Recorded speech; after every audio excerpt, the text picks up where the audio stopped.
pag-abot din Mapayat hindi po, ma'am. aton Senado. Opo, ma'am.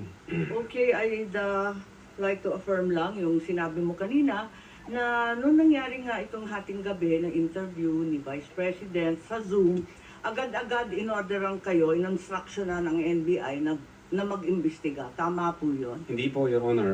Sabado po yun, lunchtime, mayroon kaming meeting ako with the then Director Santiago. I think between 12 noon and 1 p.m. And then mayroong instruction na nanggaling kay Delta Santiago na, Jeremy, may kumakalat sa social media, may mga utterances na ginawa ang Vice Presidente. Imbestigahan natin. Since may cyber aspect ito, imbestigahan nyo na. Doon po nagsimula yun. Tama. So anong araw yun? Kasi andito sa inyong affidavit of investigation at yung sinabi ninyo na on even date, ang tinutukoy mo ba yung November 23 din? November 23, ma'am. Kasi natapos ho ang... Oo, gabing-gabi kasi yun di ba? Madaling araw po ng alauna, ma'am. That's right. So, nag-meeting kayo kaagad-agad? Ganun ba? Hindi, ma'am. Hindi po kasi namin alam yun. Kailan kayo inutusan na mag-imbestiga?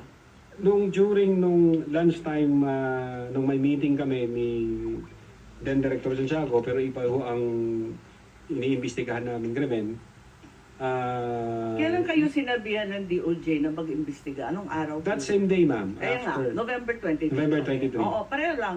Yun ang sinabi ninyo kanina nung tinatanong kayo ng counsel ng prosecution, yan din ang nakasaad. On even date ang nakasabi sa inyong affidavit. So, yes, ma'am. Okay. So, nag-umpisa na kayo. Kunento nga ninyo, four-phase yung investigasyon, nag-umpisa sa identification, nagbigay kayo ng hash value, nag-preserve kayo ng data, pagkatapos nag-research kayo.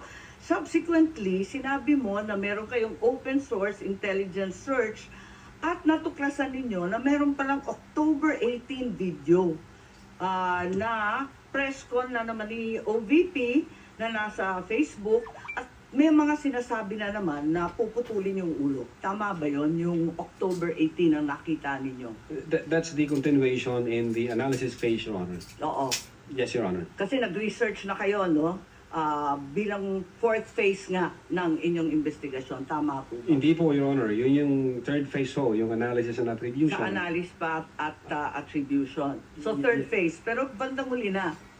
Ang pinagtatakahan ko, kung inutusan kayo ng November 23 na magkaroon ng investigasyon, bakit napakaaga?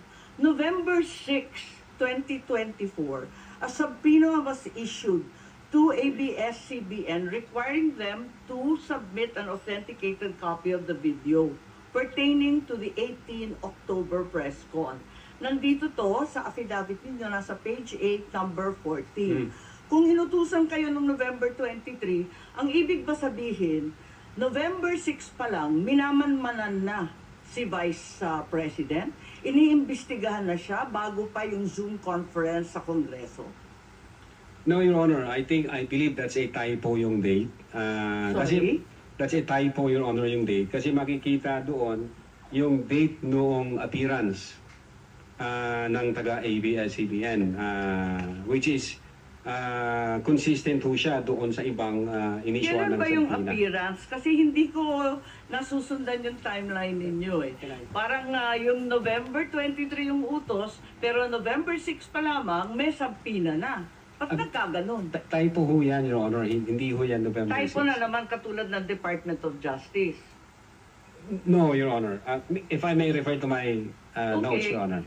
Oo, pakita mo na lang sa akin kasi nahanap ko hindi ko masundan eh. You may do so, This is Counsel. page 6, number 14 po. November 6, 2024, subpoena to ABS-CBN.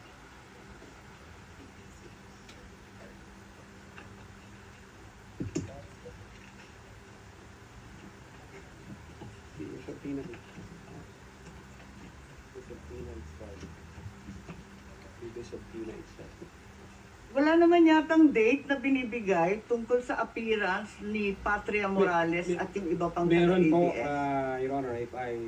Pakituro lang as kasi the, hinahanap po record namin. Subpoena.